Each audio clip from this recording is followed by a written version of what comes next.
ini aja ya. Ini kan tentang apa? Orang musyrik nih.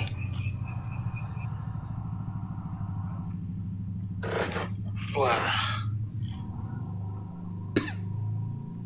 Itu maksudnya tentang orang musyrik itu kalau tidak salah. Musyrik atau apa tadi itu? Coba Bang bukakan Bang, nggak nampak di sini. apa HP saya itu? cuma satu. Ayatnya HP saya cuma satu. Oh, ayatnya gini-gini.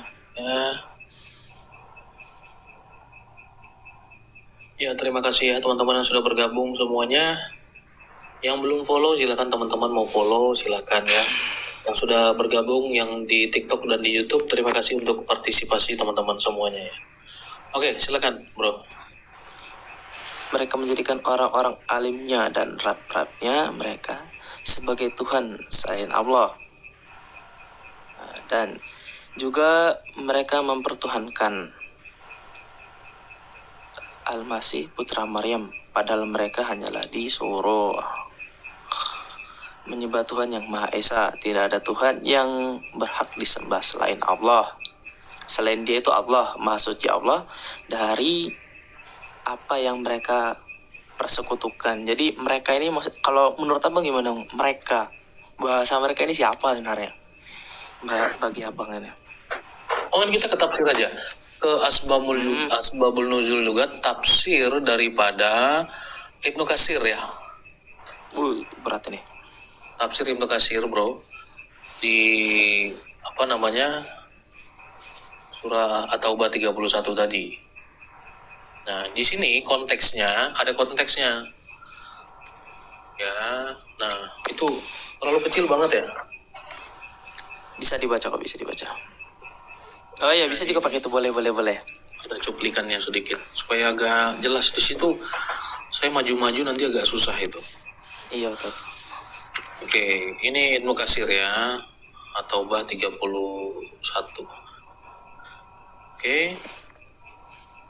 Bahwa ketika sampai kepadanya dakwah dari Rasulullah, ia lari ke negeri Syam. Sejak zaman jahiliyah ia telah masuk agama Nasrani. Kemudian saudara perempuannya ditahan bersama sejumlah orang dari kaumnya. Lalu Rasulullah SAW menganugerahkan kebebasan kepada saudara perempuan Adi Ibnu Hatim yang memberi Ibnu Hatim dan memberinya hadiah.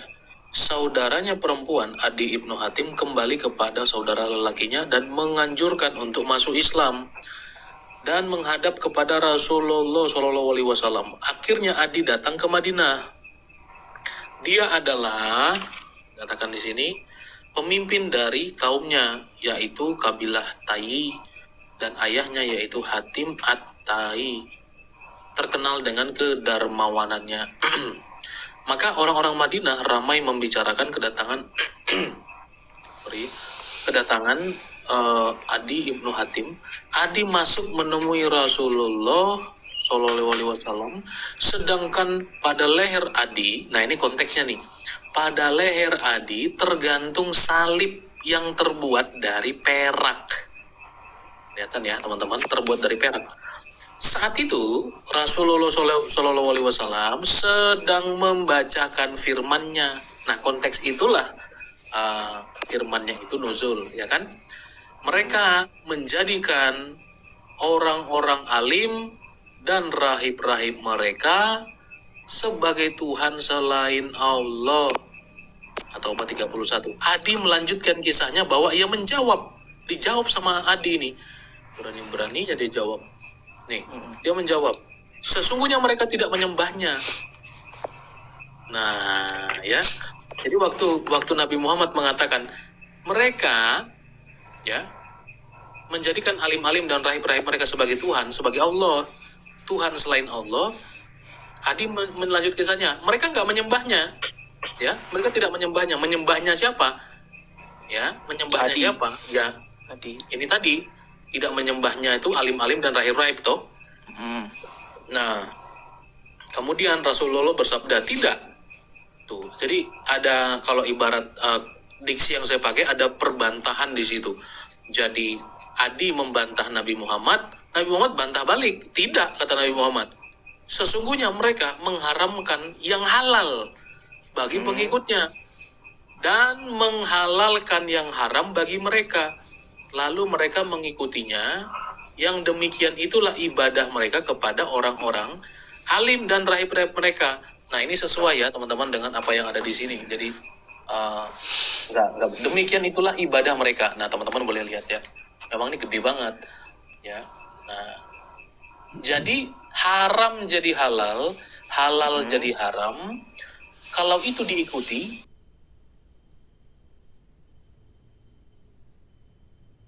kita mentuhankan apa yang dikatakan seseorang itu menjadikan orang itu sebagai Tuhan gitu loh. Iya, paham. Nah, itu menurut Nabi Muhammad sendiri. Nah, makanya tadi saya katakan kepada siapa tadi Bu? Siapa? Mengatakan contoh kasus. Ya, hai orang-orang beriman. Ini Al-Quran ya. Hai orang-orang beriman dalam Al-Ahzab 70. Bertakwalah kamu kepada Allah, katakanlah perkataan yang benar. Nah, makanya dalam beberapa tafsir tadi sudah kita bacakan dari tafsir Al-Muyassar Kementerian Saudi Arabia mengatakan bahwa ini segala yang jauhilah kemaksiatan agar kalian tidak ditimpa hukumannya, dan ucapkanlah dalam segala urusan kalian dan keadaan kalian kata-kata yang lurus sesuai dengan kebenaran. Nah, kemudian satu lagi supaya pas, tafsir Al-Muqatsar ya, ini Imam Masjidil Haram. Wahai orang-orang beriman kepada Allah dan melaksanakan syariatnya, bertakwalah kepada Allah dengan mengerjakan perintahnya dan menjauhi segala larangannya. Ucapkanlah yang benar dan jujur. Oke. Nah, jadi kalau menurut Al-Quran jelas katakan yang benar itu jujur dalam kondisi apapun, dalam situasi apapun. Ya, nggak boleh bohong. Kalau artinya berbohong adalah benar ya, saya nggak tahu lagi kalau udah begitu nggak ada diskusi. Nah, maka daripada itu, kalau Al-Quran mengatakan tidak boleh berbohong, artinya katakanlah apa yang benar. Kalau Muhammad mengatakan bahwa berbohong itu boleh, itu siapa yang diikuti? Oke. Nah, silakan. Bang, ini kayaknya ada dua pertanyaan nih.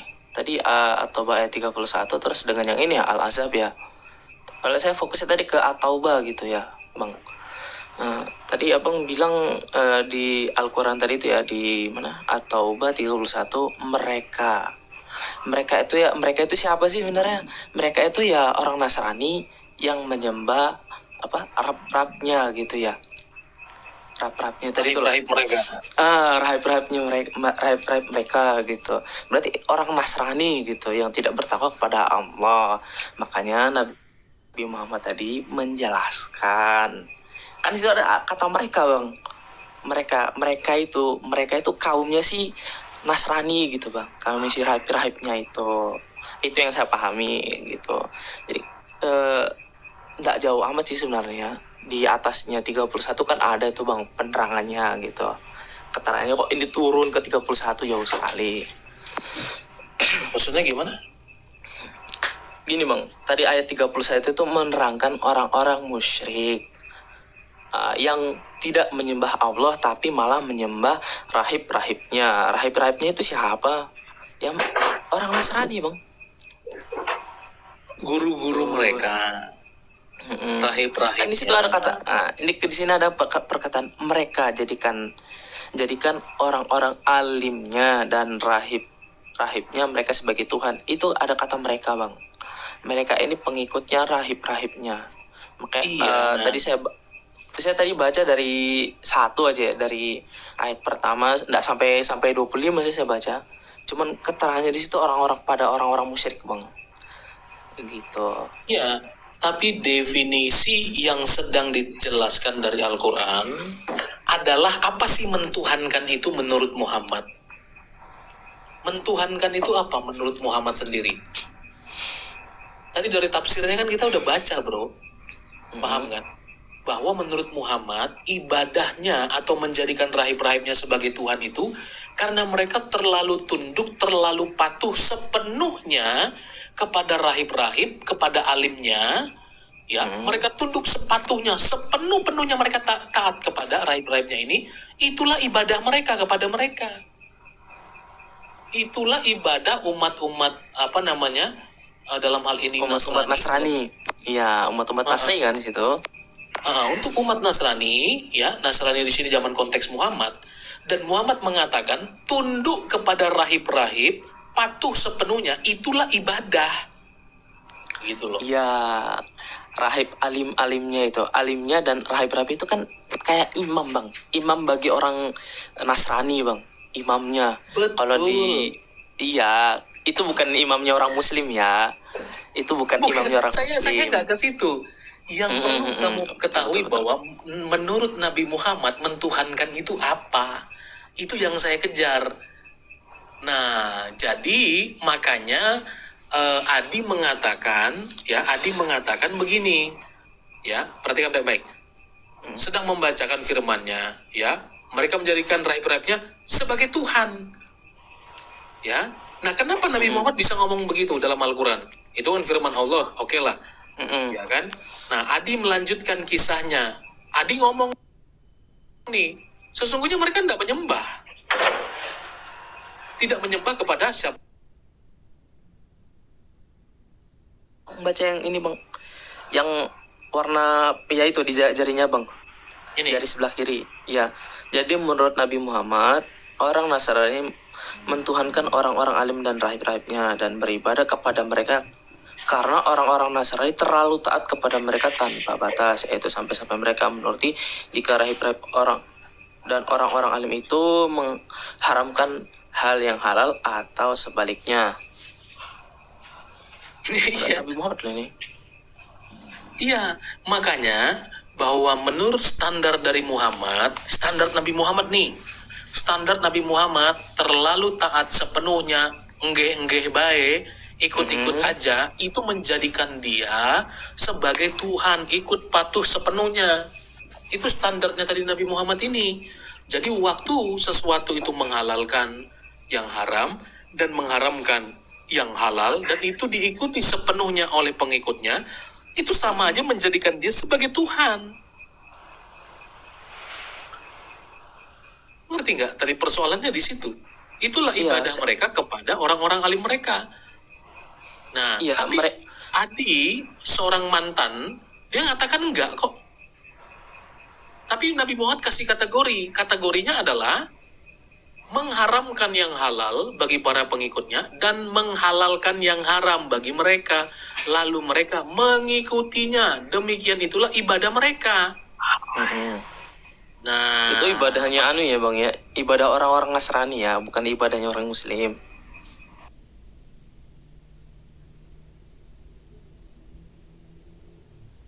Iya, tapi ini kan tafsirnya Muhammad ini. Ini kan menurut Nabi Muhammad. Saya nggak tahu Nabi Muhammad kenal nggak sama orang Nasrani. Apakah orang Nasrani mengkonfirmasi apa yang dikatakan Nabi Muhammad? Nah, itu kan pendapat beliau. Nah, makanya daripada itu, anggaplah itu benar. Dan Muhammad memberikan kesimpulan, kalau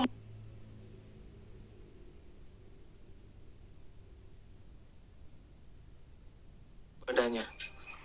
Iya, itu ibadah mereka. Ya, itu, dan kesimpulan itu dari Muhammad. Sekarang kalau kita pakai standar itu kepada Muhammad dan Allah, kira-kira itu bisa nggak? Karena menurut Muhammad menghalalkan sesuatu padahal haram dan mengharamkan sesuatu padahal halal, itu adalah ibadah mereka. Makanya tadi saya katakan Al-Quran melarang berbohong. Oke, melarang berbohong.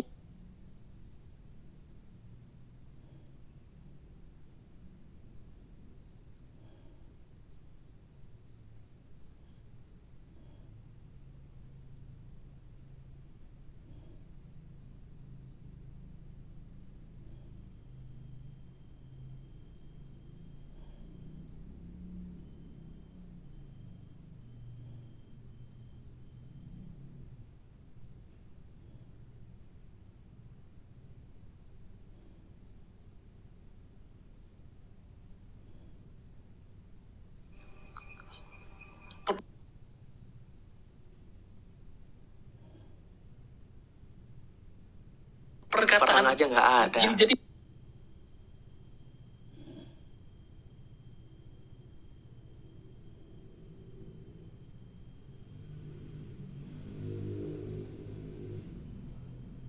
saudara yang bertikai kalau nggak salah ya, bertengkar terus Di mana tafsirnya tadi boleh begitu? Tafsir apa? Lo tadi itu bang, masa nggak tadi bang? Masalahnya itu loh. Itu hadis. Iya hadis jelas. Loh, hadis ini menjelaskan Quran ini tadi. Ya mungkin. Wah, udah repot ini. Bro, katakanlah apa yang benar. Katakan apakah yang benar sama dengan berbohong? Ya tadi itu kan sudah saya bilang bang. Ya posisi Nabi Muhammad itu posisi lagi perang. Taruhan nyawa. Nggak masalah lah kalau misalkan berbohong. Nah kalau misalkan abang tanya tafsir hadis-hadis itu, saya tidak terlalu paham hadis ya. Tapi gampangannya kayak gitu bang. Sekarang kita ini lagi bukan posisi perang. Ya main pedang-pedangan tuh, bukan main perkataan ya, main pedang-pedangan kalau Nabi Muhammad di sana. Dalam posisi itu tidak masalah bang. Gitu. Maka ungkapan saya kembali bahwa kalau Muhammad mengatakan boleh, Al-Quran bilang nggak boleh, itu maksudnya seperti apa? Yang mana yang kalian taati? Kalau dibilang kayak gitu bang, Al-Quran bilang sama sekali nggak boleh loh bro. Iya, maksudnya bang, ya kalau kita main ibaratnya ini susah lagi nanti abang nggak terima gitu. Ya bukan terima, kalau bro ada dalilnya ya tentu ngapain saya nggak terima. Itu lagi bang masalahnya. Saya ini bukan ahli dalil masalahnya. Saya cuma dengerin aja. Gitu. Emang di sini kan nggak boleh berbohong ya. Nggak boleh.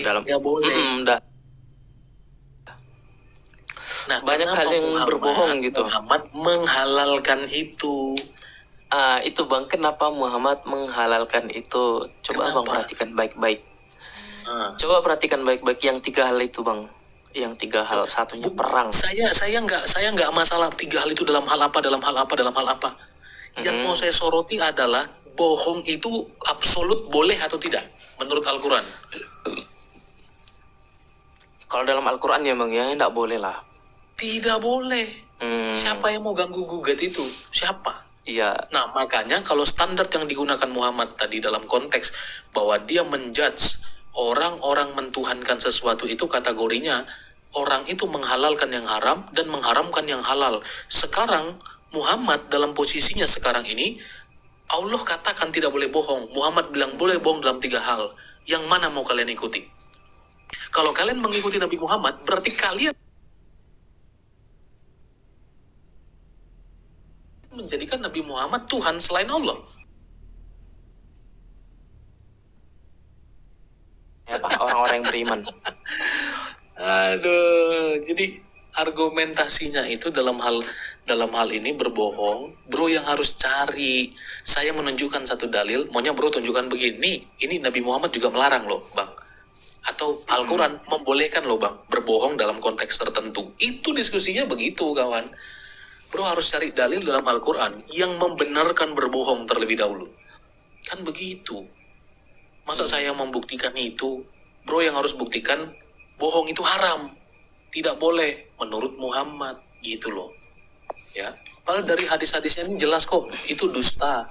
Ya, kedustaan itu ya, kedustaan. Bahkan tadi dikatakan bohong. Ya, jadi bohong dan dusta itu dibolehkan oleh Nabi Muhammad. Nah, untuk membantah itu juga harus mencari di dalam Al-Quran mana yang membolehkan itu, dusta dan bohong menurut Al-Quran. Iya, paham. Kan iya betul juga. Betul. Abang kan cuma satu ayat aja tadi ya, satu ayat di Al-Quran aja ya, cuma satu. Iya. Saya cari jelas sekali. Maksudnya kan cuma satu nih bang. Satu di ayat berapa bang? Al-Azab ya. Iya Al-Azab ya, ayat 70 gitu kan ya. Berarti baru cuma satu abang dapat ya, baru ini jadikan patokan supaya tidak boleh berbohong ya. Betul gitu kan? Iya berarti aduh bang, saya nggak punya HP lagi satu bang, cuma satu. Tadi aja saya cari-cari, mati-matikan suaraku. Ya, baru temukan satu juga biar kita sama-sama satu itu. Coba.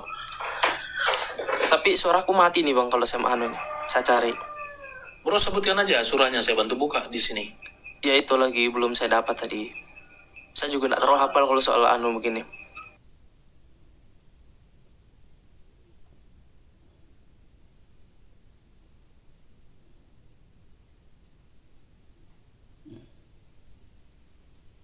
Al-Quran membolehkan berbohong. Bro mau cari itu?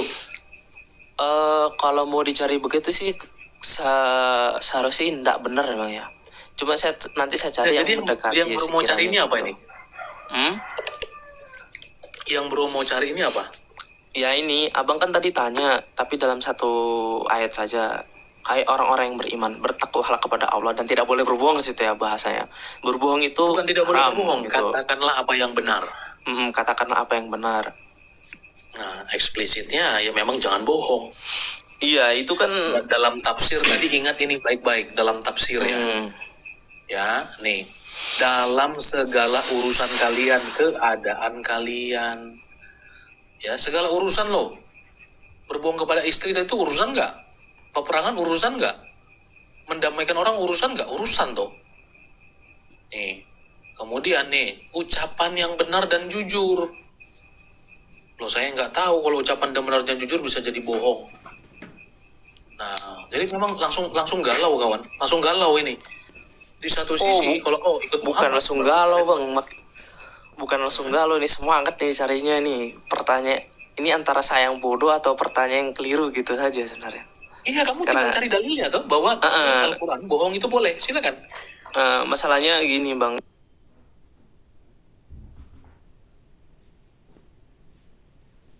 hadisnya dapatnya posisi perang kan, dalam 3 hal boleh berbohong dalam posisi perang ya.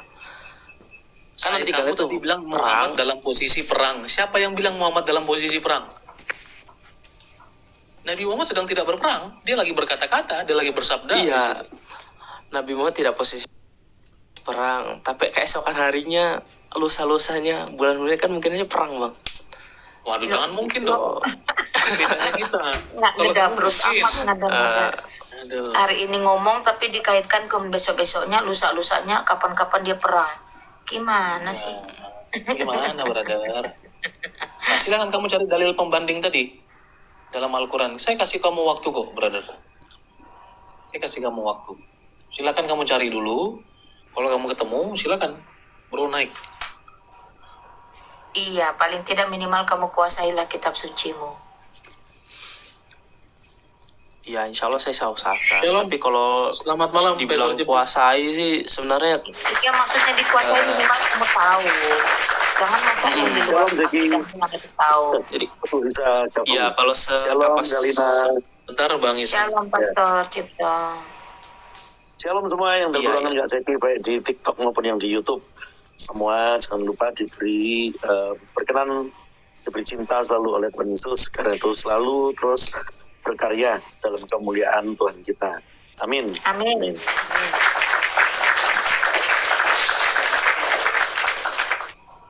Oke.